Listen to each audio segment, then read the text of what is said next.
soir, jeudi 14 janvier 2021, nous voici rendus à la séance 17 de ce cours d'eschatologie biblique.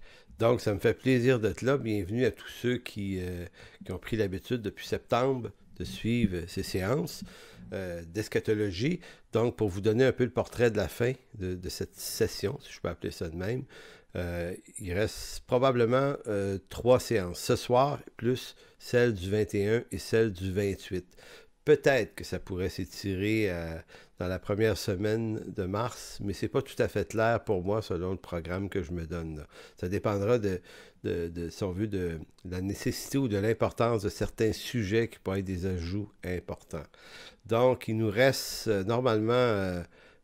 la semaine prochaine, on pourrait regarder toute la question d'Apocalypse 13 et le chiffre 666, la bête et la marque de la bête, qu'est-ce que c'est. Donc, on va explorer un peu ce champ d'études-là. Et la dernière séance du 28, qui serait la 19e en fait, on va parler du retour de Jésus-Christ, appelé dans l'Écriture avènement ou parousie, et on va la distinguer de l'enlèvement de l'Église. Donc, on va parler d'enlèvement, avènement, retour de Christ. Donc, on fait un peu le ménage dans toutes ces expressions-là. On va essayer de comprendre de quoi il en retourne. On va parler du jugement de Dieu final. Donc, ça va finir sur la finalité des choses, en quelque sorte. À moins d'un revirement qui fait que des sujets vraiment majeurs apparaissent dans le radar, ça devrait se terminer à la 19e séance dans 3 semaines. Et ensuite, je vais commencer un autre cours par la suite que j'expliquerai un peu plus tard. Donc, voilà pour ça. Donc, la semaine dernière, on a exploré les textes, mais surtout l'idée voulant qu'un 4e temple serait reconstruit à Jérusalem, en vue que s'y accomplisse un événement qu'on appelle l'abomination de la désolation dans le temple. Et tout ça, c'est pour accorder de l'importance à un texte de Paul en 2 Thessaloniciens 2, 3 et 4, où Paul semble mentionner que 2 choses doivent arriver avant l'avènement, donc avant la parousie. Un, l'apostasie, et ça, on voit bien que c'est en Occident extrêmement avancé, l'apostasie, le reniement de la foi, donc, évidemment, mais c'est pas vrai nécessairement n'importe où dans le monde, donc, mais peu importe. C'est pas à nous, de toute façon, d'établir des cadrans chronologiques sur quand est-ce que ces choses-là vont arriver. On est averti de multiples façons dans l'Écriture de faire attention à ça. L'autre chose, c'est l'homme du péché. Paul dit l'homme du péché, celui qui s'élève contre Dieu, contre tout ce qui est de Dieu, se prétendant lui-même être Dieu. Donc, ce texte-là de 2 Thessaloniciens laisse paraître que Paul prévoit un temple dans lequel l'abomination de la désolation, à l'image d'Antioche d'Épiphane, se reproduirait encore une fois, donc une 3e fois en quelque sorte, puisque ça s'était produit avec Titus quelques années après que Paul ait écrit Thessaloniciens. Donc ici, on est dans un espèce de lieu où Paul parlait-il de Titus en 2 Thessaloniciens 2, 3 et 4, ou parlait-il d'un autre événement? Donc, je vais vous expliquer que c'est vraiment pas simple cette affaire-là, mais que lorsqu'on lit comme il faut 2 Thessaloniciens 2, 3 et 4, on n'a pas l'impression que Paul prévoit que l'événement va arriver exactement comme il est arrivé par Titus ou Antioche, mais on pense que Paul est plutôt en train de parler d'un individu d'une très très grande arrogance qui se compare à Antioche. Puisque Paul n'a pas en tête Titus, ça ne s'est pas produit encore. Mais il a en tête, comme tous les Juifs, Antioche d'Épiphane. Donc, il semble parler d'un homme, d'un personnage historique de même acabit que lui. Donc, devons-nous le craindre? Parce que ça apparaît dans le radar comme étant un des 2 événements avec l'apostasie qui devrait arriver avant la parousie.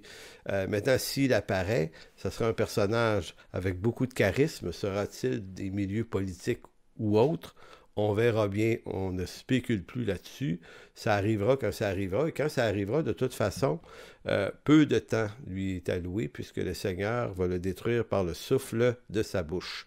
Donc c'était en quelque sorte la rétrospective de ce qu'on a vu la semaine dernière.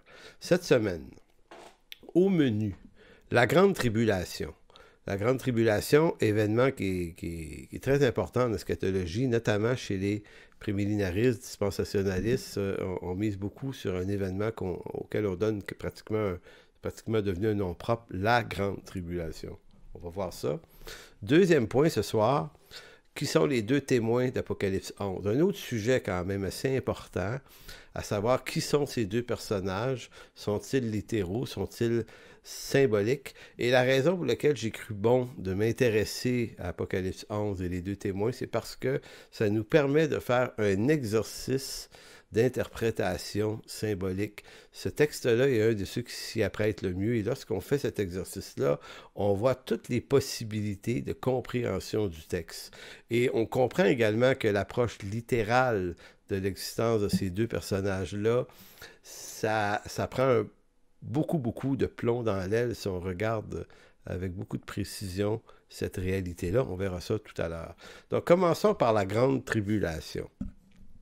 Donc, chez les prémiles dispensationalistes, et pas tous en passant, mais généralement, la Grande Tribulation, c'est un nom qu'on donne à une période de l'histoire très précise où Dieu va juger les ennemis d'Israël et l'Antéchrist et les nations. Donc, tout à fait d'accord avec l'idée que Dieu, effectivement, va juger tous ces personnages-là. Tout le monde va y passer. Tous ceux qui n'appartiennent pas à Christ, évidemment, vont subir un jugement. Là-dessus, on est d'accord, mais est-ce que la grande tribulation ici se résume à être un événement du genre, puis là, j'ai pris un texte ici, là, la grande tribulation est une période future, en tout cas de leur point de vue, durant laquelle le Seigneur accomplira son jugement sur les habitants de la terre, les incroyants et les impies. Et pour eux, Apocalypse 6 à 18. Donc, tous ces chapitres-là racontent de manière chronologique l'établissement de ce jugement à travers les sceaux, les trompettes et tout ça. Donc, pour eux, ce n'est pas des fresques qui reprennent le même type de jugement qu'ils racontent, comme j'avais dit, il y a plusieurs séances, bénédiction de Dieu, le peuple de Dieu, jugement contre ceux qui attaquent le peuple de Dieu. Pour eux, ce n'est pas des fresques, c'est vraiment un élément historique et chronologique dans l'histoire de la fin des temps où Dieu va juger. Bon, la tribulation, selon eux, va durer 7 ans, suivant une interprétation qu'ils prennent dans Daniel 9, 24 à 27, dans Daniel en général, les fameuses 70 semaines de Daniel. Donc, pour eux, la grande tribulation correspond à la deuxième moitié des 7 semaines. Donc, de la façon dont certains voient ça, là, c'est comme si Israël signe un traité avec l'Antéchrist, sans savoir que c'est lui, en fin de compte. Et que cette période-là, l'Église doit être enlevée avant. Et quand ça arrive, il faut savoir que ça s'appellerait les 7 années de tribulation. Mais on dit tribulation, mais au milieu des 7 semaines, après 3 ans et demi, le pacte est violé par l'Antéchrist. Et là, on rentre non plus dans la tribulation, mais dans la grande tribulation qui dure 3 ans et demi. Et là, Dieu déchaîne, si on veut, sa colère et son jugement contre l'Antéchrist et les ennemis d'Israël et ainsi de suite. Donc, c'est de cette façon-là qu'on explique, en quelque sorte, là, de façon classique, la grande tribulation. Donc, vous voyez, c'est un événement très précis dans l'histoire qui dure que quelques années sans plus. Donc, est-ce que les apôtres, ça c'est la question, est-ce que les apôtres soutiennent cette idée? C'est-à-dire, est-ce que les apôtres se voyaient eux-mêmes dans une période de tribulation ou voyaient-ils cette période dite tribulation pour des jours derniers, loin d'eux?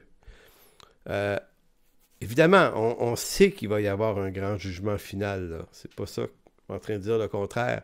Et ça, les apôtres l'affirment, évidemment. Mais est-ce que ce grand jugement final-là, est-ce que c'est ce qu'eux appellent persécution, tribulation ou grande tribulation? À ce qui me semble, moi, c'est que l'expression tribulation ou grande tribulation dans le Nouveau Testament est plutôt un terme générique.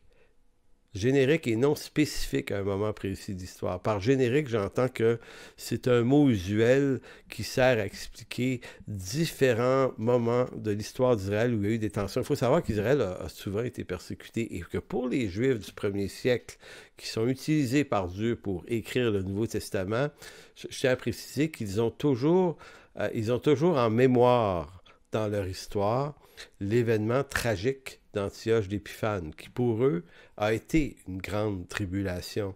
Mais il n'y a pas seulement eu celle-là. Là. Les Juifs en ont traversé des moments extrêmement difficiles. C'est un peuple extrêmement persécuté. Donc, la persécution et les tribulations, tribulation qui est un mot en grec qui veut juste dire vivre de l'oppression. Hein. C'est ce que ça veut dire. Donc, ça fait partie de leur histoire. Donc, c'est pas clair que les apôtres voyaient ça comme un événement futur. Entre-temps, s'il y a des oppressions, on n'appellera pas ça des tribulations. Voyez-vous, c'est là que le concept prend un peu de plomb dans l'aile. Je vais vous donner un exemple. Si vous allez dans Apocalypse 2, Apocalypse 2, 21 et 22. Apocalypse 2, 21, c'est la lettre qui est écrite à l'église de Thyatire. C'est Dieu qui parle à l'église de Thyatire. Et vous allez voir qu'il est question ici de l'adultère. L'adultère qu'on faisait avec la fausse prophétesse Jézabel. Et il est écrit que ces gens-là seront jugés par une grande tribulation. Donc, verset 21, « Je lui ai donné du temps afin qu'elle se repentît, et elle ne veut pas se repentir de son impudicité. Voici, je vais la jeter sur un lit et envoyer une grande, grande tribulation à ceux qui commettent adultère avec elle, à moins qu'ils ne se repentent de leurs œuvres. » Maintenant, quand Dieu dit qu'il va lancer une grande tribulation contre ceux qui commettent un adultère avec Jézabel, ici, faut pas mêler les choses. Est-ce que la grande Jézabel, qui est une prostituée, est en rapport avec la grande prostituée plus loin qui séduirait les nations? Ou est-ce que c'est juste reprendre l'image de Jézabel pour l'église de Thyatire? Parce qu'ici, c'est vraiment à l'église de Thyatire à qui le jugement de la grande tribulation est annoncé. Donc ici, c'est Dieu qui juge son Église. Là, il ne juge pas Israël, la nation, il ne juge pas l'Antéchrist, il ne juge pas les ennemis d'Israël, mais c'est l'expression grande tribulation utilisée de façon générique. Générique veut dire que c'est une expression pour décrire à différents moments, des moments d'oppression, de tension, de persécution, de tribulation. Donc, ce n'est pas un événement historique. Donc ici, grande tribulation, jugement de Dieu contre l'Église. Maintenant, si vous allez quelques chapitres plus loin, Apocalypse 7, 13 à 15. Apocalypse 7, 13 à 15, vous allez voir que la grande tribulation n'est plus un jugement contre une Église, mais la persécution contre l'Église. Donc, ici, la même expression grande tribulation, le persécuteur ou l'oppresseur, ce n'est plus Dieu, c'est les ennemis de l'Église. Comprenez-vous que l'expression grande tribulation va être utilisée dans le même livre, l'Apocalypse, par le même auteur, Jean, inspiré par le Seigneur, encore une fois, même expression grande tribulation. Dans Apocalypse 2, c'est Dieu qui envoie une grande tribulation sur ceux qui commettent adultère avec Jézabel, alors que dans Apocalypse 7, et voyez, verset 13, « Et l'un des vieillards prit la parole et me dit, « Ceux qui sont revêtus de robes blanches, donc les élus, les saints, qui sont-ils et d'où sont-ils venus? » Je lui dis, « Mon Seigneur, le sais-tu? » Et il me dit, « Ce sont ceux qui viennent de la grande tribulation. Ils ont lavé leurs robes et les ont blanchis dans le sang de l'agneau. C'est pour cela qu'ils sont devant le trône et le servent jour et nuit dans son temple. » Bon, il faut remarquer dans ce passage ici qu'Apocalypse 7, c'est dans le premier tiers du livre de l'Apocalypse. Et comme on avait dit, il y a des fresques. Déjà un jugement eut lieu, puis déjà la tribulation qui affectait les chrétiens. Donc, ceux qui ont été lavés dans le sang de l'agneau sont déjà dans la consolation du ciel. Je veux juste dire qu'en soi, le chapitre 7 montre déjà en lui-même l'existence réelle des fresques dans le livre de l'Apocalypse et non pas la chronologie du livre. Ça, c'est le premier point. Le deuxième, c'est que ceux qui ont lavé leur sang, qui ont blanchi leur robe dans le sang de l'agneau, ce sont des élus. Ici, le grand jugement ou la grande tribulation, c'est ce qu'ils ont subi de la part des ennemis de Dieu. Donc, l'expression grande tribulation qui était utilisée pour Thyatire comme un jugement de Dieu contre des croyants. Au chapitre 7, ce n'est plus un jugement de Dieu contre des croyants, mais c'est une tribulation qu'ils ont subie de la part des impies, semble-t-il. Donc, l'expression grande tribulation est utilisée dans deux sens, complètement différents, mais toujours pour parler de troubles, d'oppression. Donc, c'est pour ça que je dis que grande tribulation semble avoir une consonance générique et c'est très important en herméneutique, celui qui doit donner le sens. Ce qui donne du sens aux expressions, c'est pas ce qu'on en pense, ce qu'on veut bien en penser selon des positionnements théologiques, c'est les textes. Donc ici, grande tribulation, reproduit dans deux textes, dans le même livre, ne s'applique pas du tout de la même façon. Donc, ça nous oblige à faire attention à l'usage qu'on fait de l'expression grande tribulation. Dans le Nouveau Testament, le mot tribulation est généralement synonyme de persécution, de jugement divin, d'oppression. En d'autres mots, il semble plutôt que le mot fait partie d'une famille de synonymes pour définir des temps difficiles. Est-ce que la grande tribulation ou les tribulations, c'est quelque chose de réservé pour la fin des temps? Dans le monde des apôtres, non. Ils sont eux-mêmes sous tribulation, sous persécution. Vous avez dans Acte 8, tu sais, après la lapidation d'Étienne, c'est quand même assez important de le dire, là. Quand Étienne se fait lapider, c'est une persécution contre l'Église. Et au chapitre 8, Acte 8, au verset 1 et 2, Saul avait approuvé le meurtre d'Étienne et lui dans ce jour une grande persécution. Ici, c'est pas une grande tribulation, mais une grande persécution contre l'Église de Jérusalem, et tous, excepté les apôtres, se dispersèrent dans les contrées de la Judée et de la Samarie. Donc, vous voyez encore l'usage, utiliser le mot grande avant persécution ou grande avant tribulation. Donc, est-ce que c'est pas usuel? Est-ce que c'est pas juste un langage, une façon de parler de persécution, mais ça veut rien dire de plus? Dans Acte 13, un peu plus loin, vous avez un autre épisode où Paul, lorsque Paul et Silas sont partis, envoyés par l'église d'Antioche, en Acte 13, ils se retrouvent, c'est-tu Antioche de Pisidie, je pense, mais peu importe la ville, ils ont annoncé l'évangile, puis ça a créé des troubles. Au verset 49 d'Acte 13, il dit « La parole du Seigneur se répandait dans tout le pays, mais les Juifs excitèrent les femmes dévotes de distinction et les principaux de la ville. Ils provoquèrent une persécution contre Paul et Barnabas et les chasseurs de leur territoire. » Évidemment, en ce qui concerne Paul, je ne vous ferai pas la nomenclature de tous les textes où Paul exprime à quel point la vie était dure pour lui. Hein, dans 2 Corinthiens, il fait une liste de tous les outrages qu'il a subis pour le Seigneur, ne serait-ce que 5 fois 40 coups moins 1, mais des emprisonnements, puis des privations de toutes sortes. Donc Paul se considérait comme en période de persécution, lui, en son temps. En tout cas, il était beaucoup, mais beaucoup plus persécuté que vous et moi. Ça, c'est très, très clair.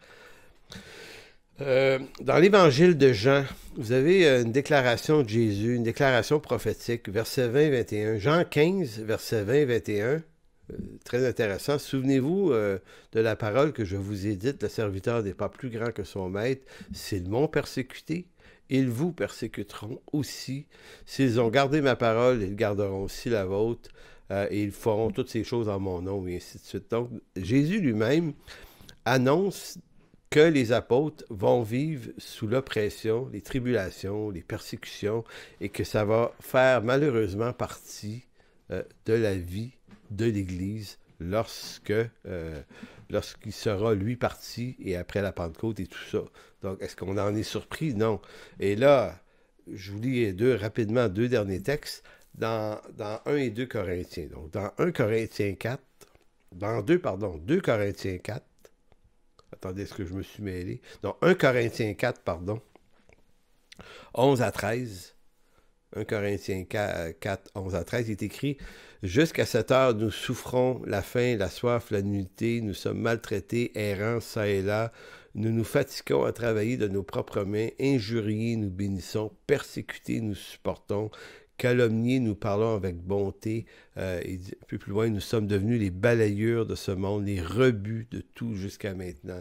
Écoutez, ce texte-là témoigne de la difficulté que les apôtres, la période apostolique, mais Paul en particulier, avaient à vivre leur foi, qui est, ma foi, une persécution puis une oppression presque continuelle. 2 Corinthiens 4, 8 à 12, Paul récidive en disant « Nous sommes pressés de toute manière, mais non réduits à l'extrémité, dans la détresse, mais non dans le désespoir, persécutés, mais non abandonnés, abattus, mais non perdus, et ainsi de suite. » Ça continue pour dire qu'on porte dans nos corps, dans notre chair mortelle, la mort agit en nous et la vie agit en nous. Vous voyez, c'est tout le texte de 2 Corinthiens 4, 8 à 12, qui encore là témoigne de la qualité des persécutions et des tribulations qu'on rencontrait. L'apôtre Paul va dire ailleurs, si vous marchez avec Dieu, vous aurez des tribulations. Donc le mot est continuellement utilisé. Et je termine cette première partie sur la grande tribulation ou les tribulations par Apocalypse 1, 9, qui de façon très très nette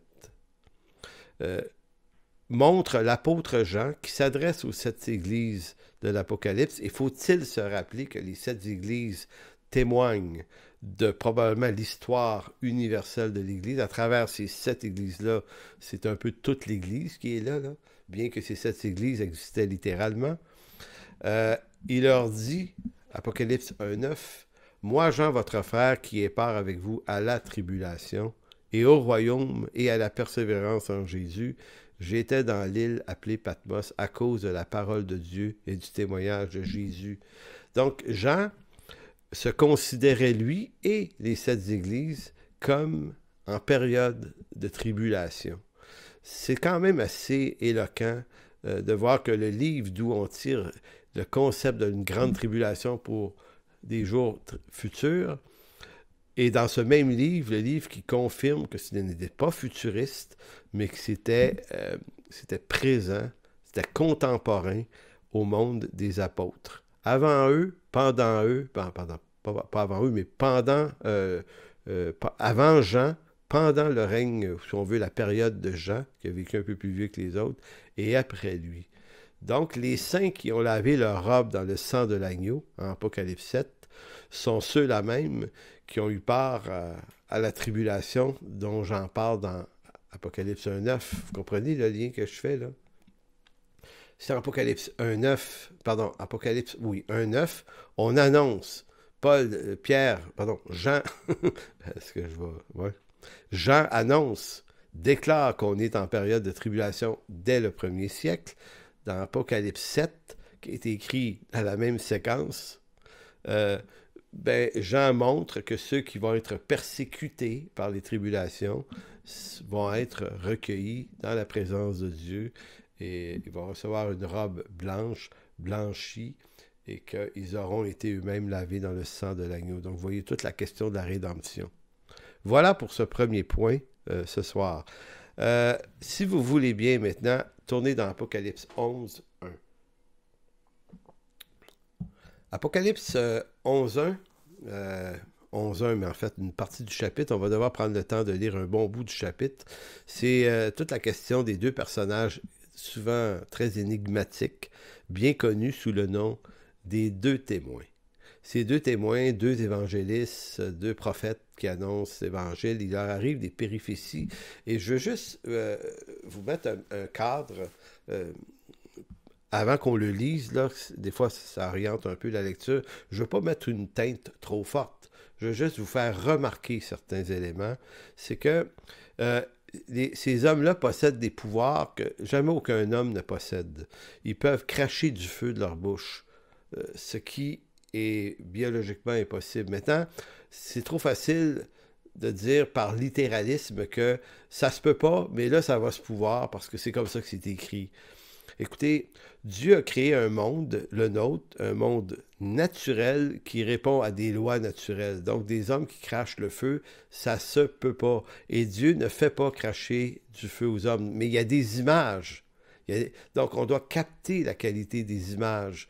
Donc, si on se met à interpréter littéralement des images chargées de symboles pittoresques, on arrive à des contresens. Comme on disait un peu plus tôt dans la session, ces créatures avec des yeux en dedans, des yeux en dehors, ce qui n'existe pas, et ça n'existera pas dans un futur proche. Ce sont des images, et si on peut capter la valeur du symbole et de l'image derrière la déclaration, ben, on en retire beaucoup plus que simplement vouloir se barrer les pieds dans un littéralisme étroit qui fait que ça perd du sens. Vous allez voir qu'il arrive des choses à ces hommes-là qui ne peuvent pas arriver normalement à des hommes. Maintenant, si ça ne peut pas arriver naturellement, si littéralement ça ne se peut pas, c'est donc que le symbole vient à notre secours pour les comprendre. Verset 1, « On me donna un roseau semblable à une verge en disant, « Lève-toi et mesure le temple de Dieu, l'autel et ceux qui y adorent. Mais le parvis extérieur du temple, laisse-le en dehors et ne le mesure pas, car il a été donné aux nations. Et elles fouleront aux pieds la ville sainte pendant 42 mois. Je donnerai à mes 2 témoins, ça commence ici, le pouvoir de prophétiser, revêtus de sacs pendant 1260 jours. Ce sont les 2 oliviers et les 2 chandeliers. Retenez, très important, 2 oliviers, 2 chandeliers. C'est Jean lui-même qui crée le symbole. On n'a pas besoin d'essayer de créer du symbole. C'est 2 témoins, ces 2 oliviers, puis ces 2 chandeliers. Donc, dès lors, il nous projette dans l'Ancien Testament, et on va aller voir dans quel texte il nous projette exactement un peu plus tard. Donc, ce sont 2 oliviers, 2 chandeliers qui se tiennent devant le Seigneur de la terre. Si quelqu'un veut leur faire du mal, du feu sort de leur bouche et dévore leurs ennemis.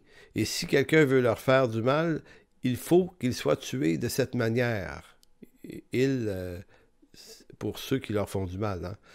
Ils ont le pouvoir de fermer le ciel afin qu'il ne tombe point de pluie pendant les jours de leur prophétie. Ils ont le pouvoir de changer les eaux en sang et de frapper la terre de toute espèce de plaie chaque fois qu'ils le voudront. Donc ici, on commence à avoir une instruction sur la valeur des symboles. Fermer le ciel, c'était Élie, hein? Il n'avait pas tombé de pluie. Changer l'eau en sang et les plaies, c'est Moïse. Donc, on pourrait dire, c'est ces 2 hommes-là qui vont ressusciter, parce que certains le voient comme ça. On verra ça plus tard, si ça se peut. Là. Quand ils auront achevé leur témoignage, la bête qui monte de l'abîme leur fera la guerre, les vaincra et les tuera, et leurs cadavres seront sur les places de la grande ville, qui est appelée, dans un sens spirituel, Sodome et Égypte. Là même où leur Seigneur a été crucifié. Des hommes d'entre les peuples, des tribus, les langues et les nations verront leurs cadavres pendant 3 jours et demi. Je tiens à répéter là ici l'usage des chiffres symboliquement aussi. C'est souvent 3 jours et demi, 3 ans et demi. Il y a comme l'usage que Jean fait d'une symbolique de l'Ancien Testament qui est très intéressante. Malheureusement, on ne peut pas rentrer dans l'explication de tous les symboles, mais c'est vraiment intéressant. Bon, il ne permettra pas que leurs cadavres soient mis dans un sépulcre. Donc, l'idée, c'est qu'ils vont mourir, on va les tuer, puis on va les laisser pourrir sur la place publique. Et à cause d'eux, les habitants de la terre se réjouiront et seront dans l'allégresse, ils s'enverront des présents les uns aux autres, parce que les 2 prophètes ont tourmenté les habitants de la terre. Après les 3 jours et demi, un esprit de vie venant de Dieu entra en eux, et ils se terrent sur leurs pieds. Donc, c'est donc des ressuscités. Et une grande crainte s'empara de ceux qui les voyaient. Et ils entendirent du ciel une voix qui leur disait « Montez ici ». On entend encore ici, là, référence probablement à Élie, le char, qui est, bon, vous voyez, c'est assez intéressant. Et ils montèrent au ciel dans la nuée, et leurs ennemis les virent. Mais monter ici, ça s'applique aussi à Jésus, à son ascension. À 7 heures, verset 13, à cette heure-là, il y eut un grand tremblement de terre, et la 2e partie de la ville tomba. 7000 hommes furent tués dans le tremblement de terre, et les autres furent effrayés et donnèrent gloire à Dieu. Donc, rapidement, encore une fois, là, vous voyez l'usage du chiffre 7, 7000, pas 8000, pas 6000, mais 7000. Donc, encore là, on voit l'écho des symboles qui retentissent à travers le texte. Donc, il faut se souvenir, encore une fois, j'ai souvent insisté là-dessus, que les genres littéraires sont très, très importants Jean écrit suivant un genre littéraire apocalyptique qui fait appel à beaucoup d'allégories, de symboles, d'images et ainsi de suite. Très important de ne pas perdre ça de vue pour Apocalypse 11 si on veut faire un exercice de compréhension. Donc, chez les Prémiles, les deux témoins, on les regarde comme des individus littéraux. Donc, c'est deux personnages humains qui vont exister. Évidemment, il est tentant de voir Moïse et Élie ressuscités parce que ce sont également ceux qui sont apparus sur le mont de la transfiguration, je pense en Matthieu 17, si ma mémoire est bonne. Donc, on se dit, OK, Moïse, Élie, à la fois, il y a dans le texte des symboles qui relient les deux témoins à des miracles dont ils ont été, si on veut, les performateurs. Puis à la fois, ces deux hommes-là sont réapparus sur le mont de la transfiguration. Donc, on commet une hypothèse en disant, ben, c'est peut-être eux autres. D'autres pensent que ça pourrait être Enoch et Élie. Pourquoi Enoch? Ben, Enoch, si ma mémoire est bonne, dans Genèse 5, Enoch et Élie seraient deux hommes qui n'ont toujours pas connu la mort. Parce qu'il est donné à l'homme de mourir une seule fois, après quoi vient le jugement, et tous les hommes doivent mourir. Mais on sait que Enoch et Élie, Enoch avait été enlevé au ciel en Genèse 5, Élie aussi. Donc, si ces deux hommes-là n'ont pas connu la mort, on peut faire l'équation suivante, ben, il y aurait juste deux hommes qui pourraient revenir n'ayant pas connu la mort, c'est ces deux hommes-là. Donc, vous voyez, ça peut être une autre hypothèse. Pour d'autres, ben, ça peut être deux hommes encore inconnus, qui ne sont pas forcément Enoch, Élie ou Moïse, mais deux hommes, mais on tient à la littéralité de l'existence de ces deux hommes-là. Donc, je vous avais expliqué pourquoi certains pensent que c'est Moïse, pourquoi c'est Élie. Je vous relis le verset 6 qui pointe vers ça. Ça dit, ils ont le pouvoir de fermer le ciel afin que la pluie ne tombe pas, c'est Élie, et changer l'eau en sang, c'est Moïse. Verset 6 encore, toute espèce de plaie, les 10 plaies, c'est Moïse. Donc, ainsi de suite. Donc, vous voyez un peu de quelle façon, chez ceux qui accordent au texte une valeur très littérale, vont faire ce genre d'association-là. Et c'est loin d'être bête, là, ça fait plein de bon sens, jusque dans une certaine mesure. Sauf que il y a moyen de regarder le texte autrement et d'aller chercher beaucoup plus d'informations en regardant la qualité des images. Donc, de ne pas accorder une valeur littérale aux chiffres, aux individus et aux descriptions, mais aller comprendre comment symboliquement ces images-là ont une valeur beaucoup plus signifiante. Donc, pour ceux qui approchent le texte en le regardant, en observant ces allégories, on va voir les deux témoins ne sont pas nécessairement des personnes au sens littéral du terme, mais une représentation de l'Église persécutée qui, par allégorie, se présente comme des prophètes qui parlent de la part de Dieu. On va expliquer ça, là, parce qu'ici, là, peut-être vous allez dire « Ah, ça ne fait pas tout à fait de sens ». Oui, parce que les deux témoins, dans leur description, dans la description qui est faite d'eux, ce sont des gens qui meurent et qui ressuscitent. Et ça n'arrive qu'à deux catégories de personnes dans l'histoire de l'humanité. D'abord, c'est arrivé à Christ, mort et ressuscité. Et ça arrive à l'Église. L'Église, c'est la communauté des morts ressuscités en lui. Donc, pourquoi serait-il une figure de l'Église? Bien, parce que le texte les décrit comme des témoins. Et il les décrit comme des témoins qui prophétisent. Donc, voici comment Apocalypse 11.4 les décrit. Ça les décrit comme étant deux oliviers. Ce sont les deux oliviers et les deux chandeliers qui se tiennent devant le Seigneur de la terre. Comme j'ai dit un peu plus tôt, on n'a pas besoin de forcer le texte pour le rendre allégorique. C'est Jean qui le fait lui-même. Il dit, ce sont deux témoins. Les deux témoins, ce sont des oliviers, des arbres. Et des chandeliers, bien, chandelier, vous savez ce que c'est. Ici, non pas 7 chandeliers, au sens menorah du terme, mais ce sont 2 chandeliers. Dès qu'il est question de chandelier dans le livre de l'Apocalypse, on doit en référer à la signification qu'en donne le chapitre 1. Donc, que signifie chandelier dans le langage de Jean? dans le langage de Jean. Ben, pour ça, il suffit d'aller dans le... J'ai oublié la référence. C'est dans Apocalypse chapitre 1, verset 20. Oui, c'est ça. La référence, c'est Apocalypse 1, 20. Le mystère des 7 étoiles, nous dit Jean, dans Apocalypse 1, 20. Le mystère des 7 étoiles que tu as vu dans ma main droite et des 7 chandeliers d'or.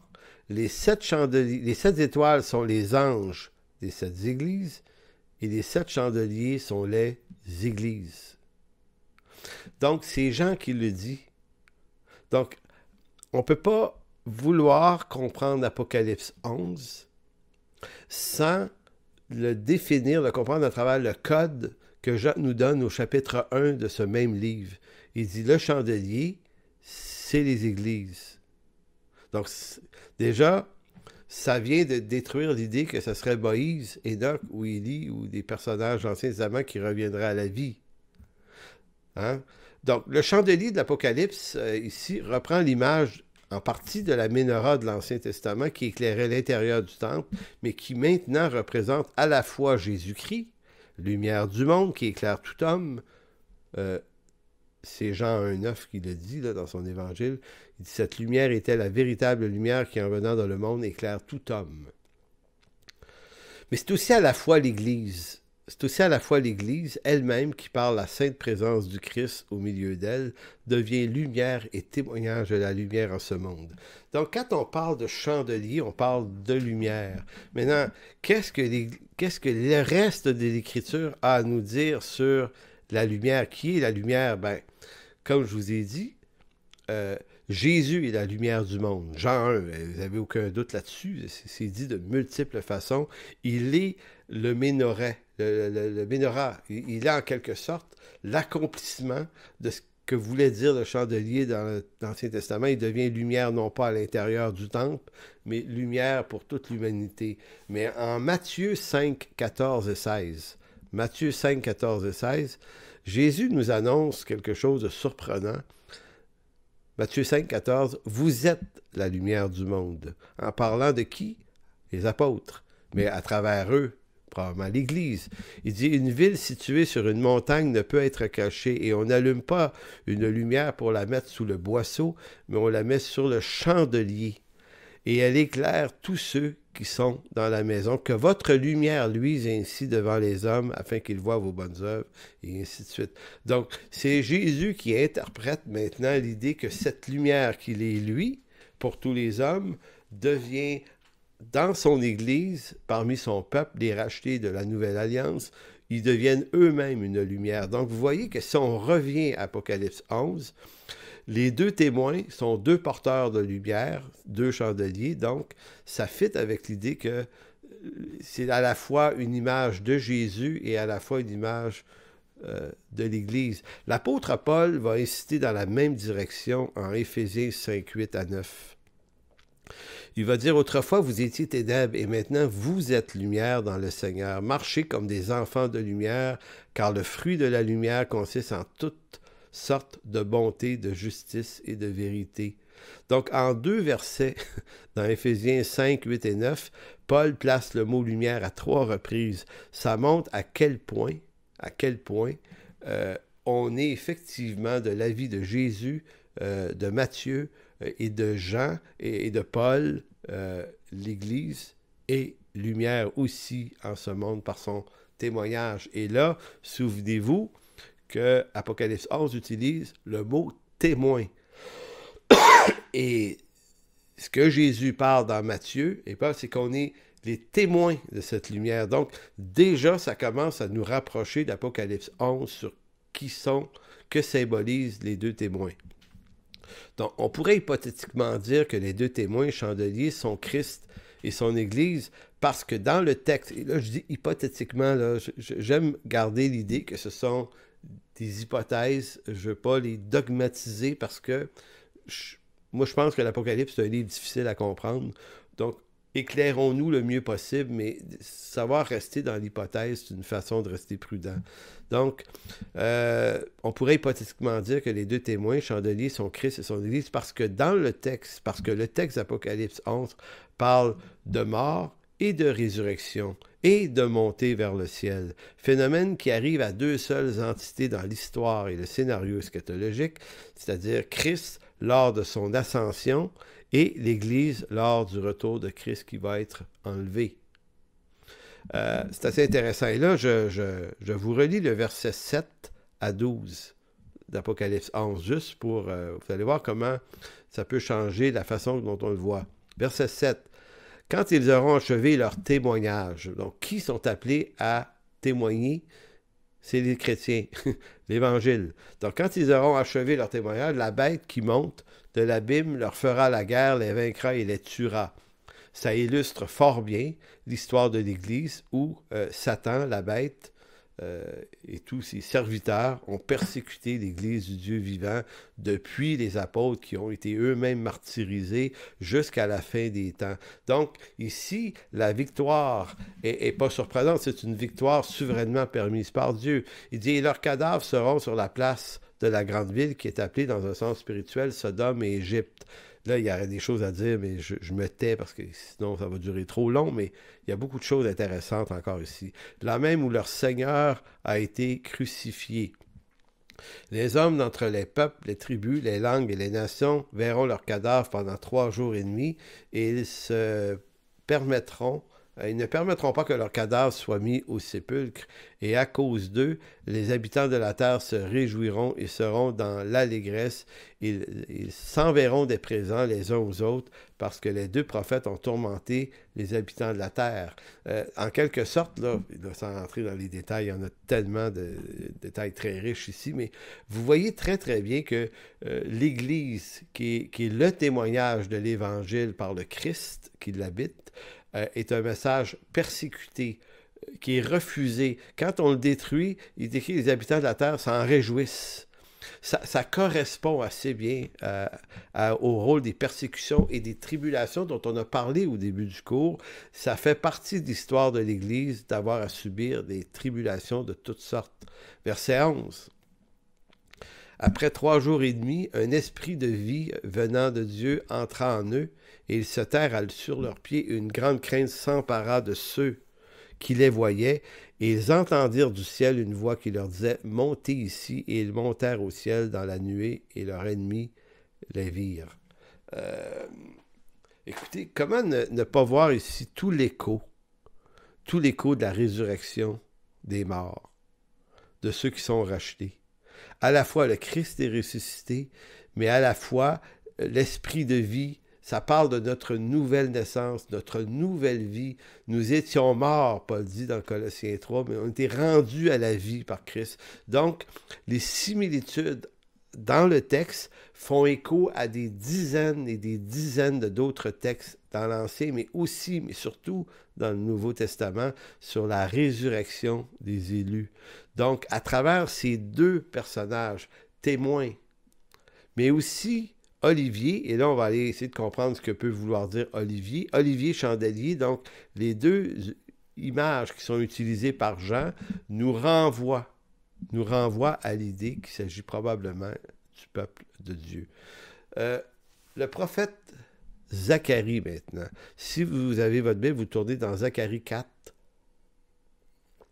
Vous savez, l'information que je vous donne aujourd'hui, j'aurais pu l'étaler sur au moins 2 séances pour mettre un peu plus d'aération dans tout ça. Mais bon, j'ai choisi de le faire dans une séance, donc c'était un peu compressé. Mais voilà, parce qu'il y a d'autres textes qui pourraient éclairer tout ça. Donc, le texte de Zacharie, d'où origine cette illustration des 2 oliviers, est très importante aussi. Donc, Zacharie 4, versets 1 à 3, l'ange qui parlait avec moi revint. Et là, vous avez, juste dans cette approche de Zacharie, ça ressemble tellement à Apocalypse 11 parce qu'il y a un questionnement entre celui qui reçoit la révélation et il pose des questions. Je ne relirai pas Apocalypse 11, mais si vous allez le voir, vous allez voir qu'on voit dans Apocalypse 11 un écho de Zacharie 4.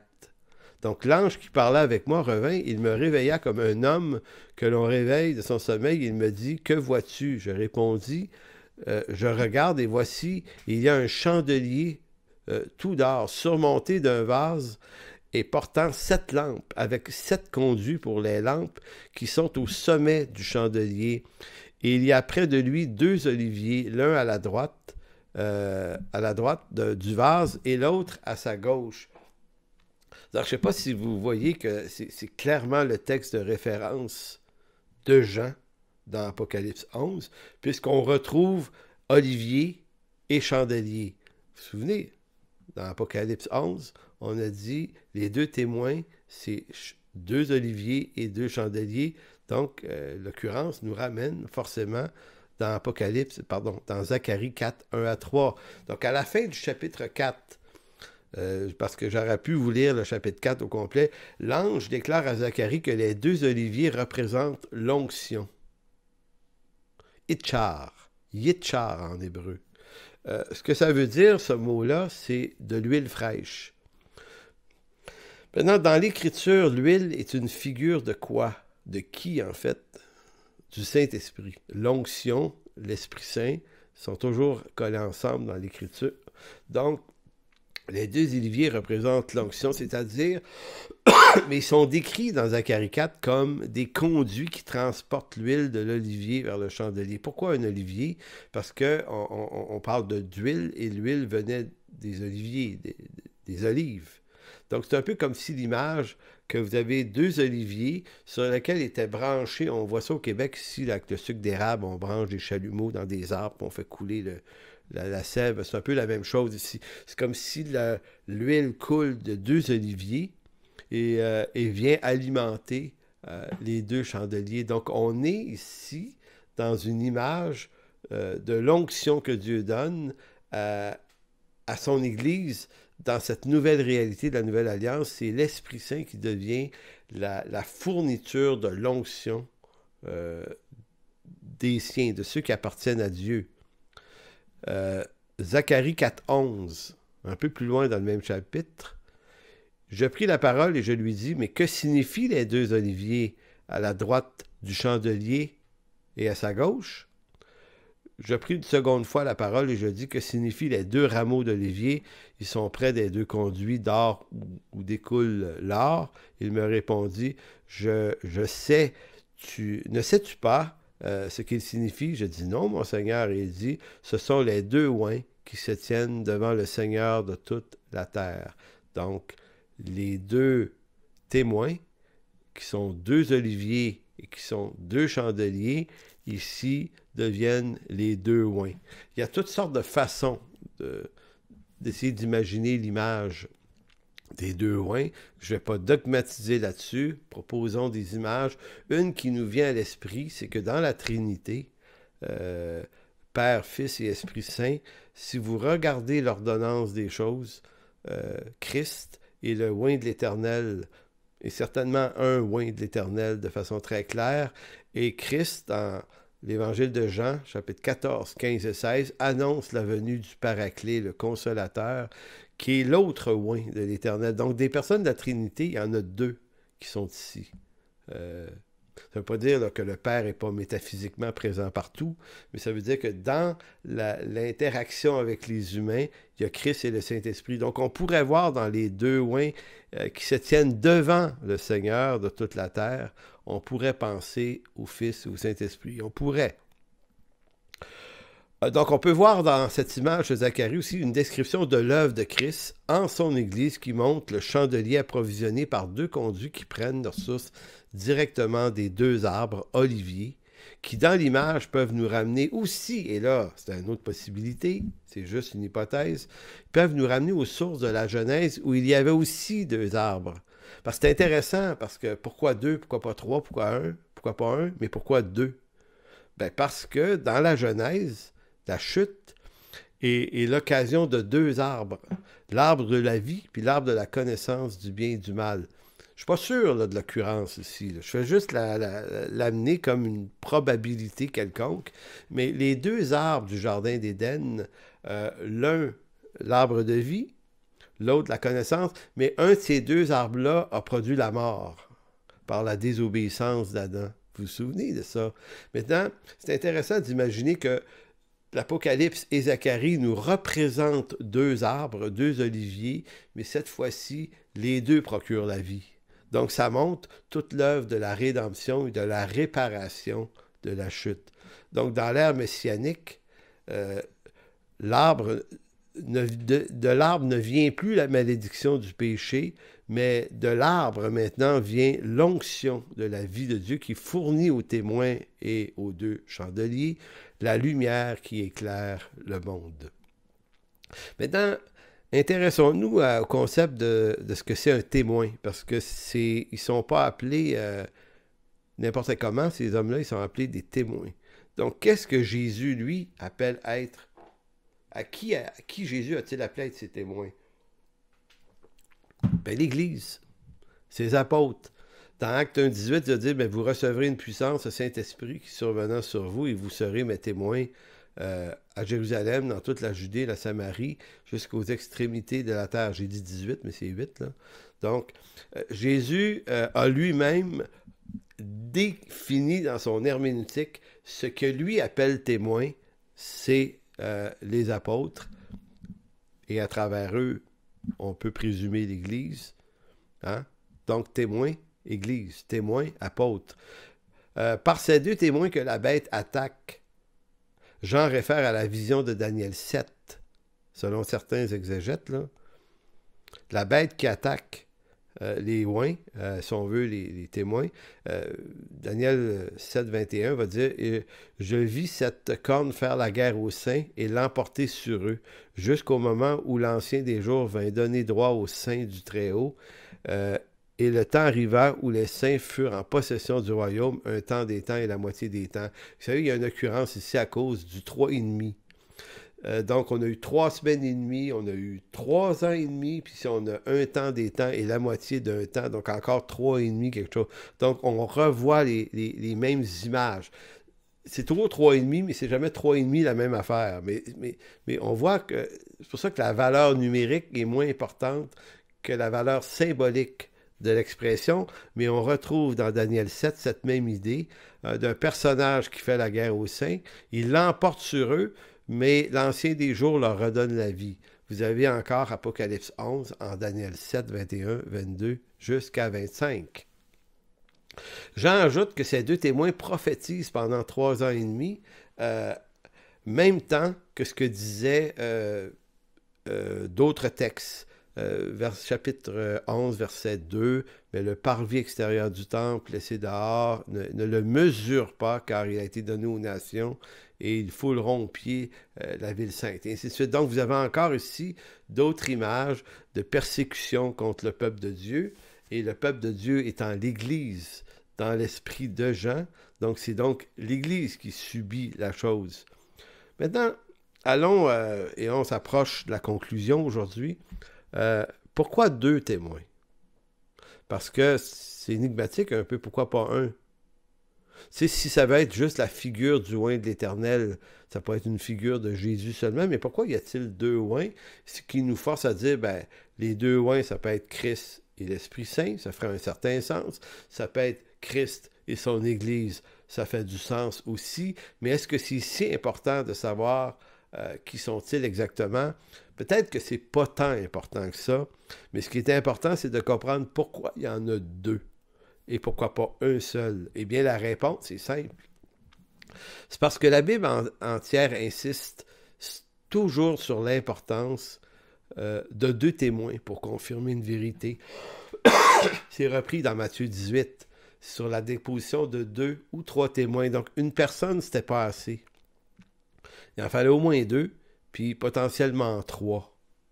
OK? Vous avez ça dans Deutéronome 17. Deutéronome 17, 6, je vous lis une suite de versets très rapidement. « Celui qui mérite la mort sera exécuté sur la déposition de 2 ou 3 témoins. » Deutéronome 19, 15. « Un seul témoin ne suffira pas contre un homme pour constater un crime. Il en faut au moins 2 ou 3 témoins. » Deutéronome 19, 15. Dans Matthieu 18, ben encore là, s'il ne t'écoute pas, prends avec toi 2 personnes. Et toute l'affaire se réglera sur la déclaration de 2 ou 3 témoins. Dans Luc 10, après cela, le Seigneur désigna encore 70 autres disciples. 70, encore là, on voit la valeur symbolique des chiffres. Il les envoya, vraiment en passant, il les a envoyés au nombre de 70. Mais pourquoi 70? À cause de la valeur symbolique. C'est pour ça que certains ont dit « Ouais, mais si c'est symbolique, il n'y a rien de littéral. » C'est pas ça que ça veut dire. Ça veut dire que des choses littérales arrivent avec l'usage de précision, de chiffres, mais les chiffres révèlent plus que le nombre numérique. C'est ça qu'on cherche à dire. Donc, mais le Seigneur a envoyé 70 personnes, mais il ne les a pas envoyés un seul, ils étaient 2 par 2. Pourquoi? Parce que c'est toujours l'idée que le témoignage doit être amené par 2 témoins.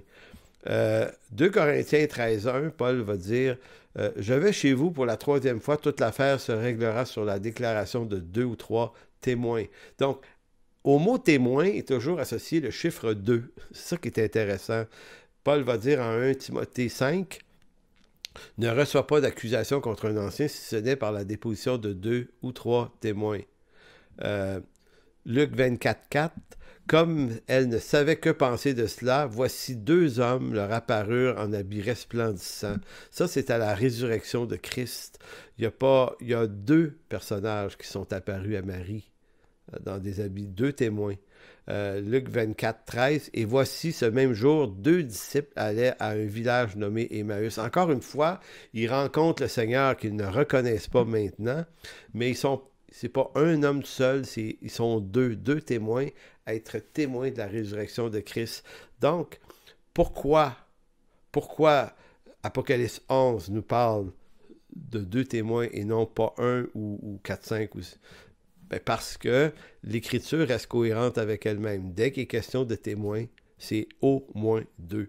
Donc, les 2 témoins représentent probablement l'Église. Ces 2 témoins du verset 4 sont présents sur la terre et sont décrits comme étant en même temps dans le ciel, ce qui ressemble à la fois aux croyants. On est en Jésus-Christ, assis dans les lieux célestes, devant le Seigneur, mais à la fois ici sur terre.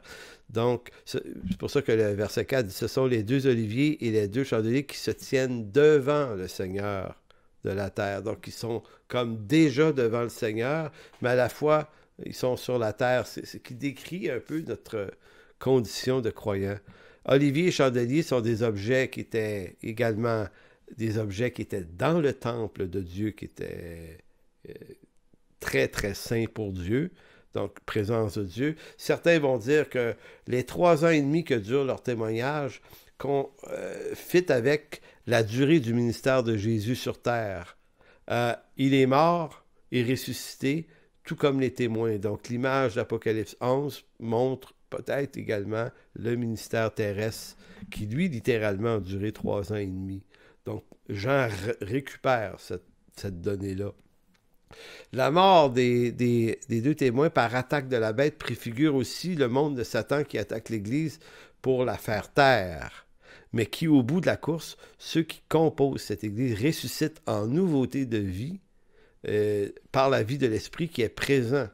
Donc, dans Apocalypse 11:11, toujours dans après les 3 jours et demi, un esprit de vie venant de Dieu entre en eux et se terre sur leurs pieds. Est-ce que vous ne voyez pas ici la résurrection par l'Esprit Saint qui nouvelle naissance, nous redonne accès à cette nouvelle vie? Le mot esprit est utilisé, il est envoyé par Dieu. C'est exactement ce que Jean fait dire à Jésus dans Jean 14, 15, 16. Il doit venir. Il dit, vous êtes avantageux qu'il vienne, parce que c'est lui qui produit cette nouvelle vie. On entend également dans Apocalypse 11 une réalité d'Ézéchiel. Ézéchiel 37, la vallée des ossements. Là. Ézéchiel 37, 4 et 5, il dit « Il me dit, prophétise sur ces eaux et dis-leur, ossements desséchés, écoutez la parole de Dieu, ainsi parle le Seigneur l'Éternel à ces eaux. Voici, je vais faire entrer en vous un esprit et vous vivrez. » Donc, vous avez Ézéchiel 37 qui prophétise la vie de l'esprit, qui redonne la vie.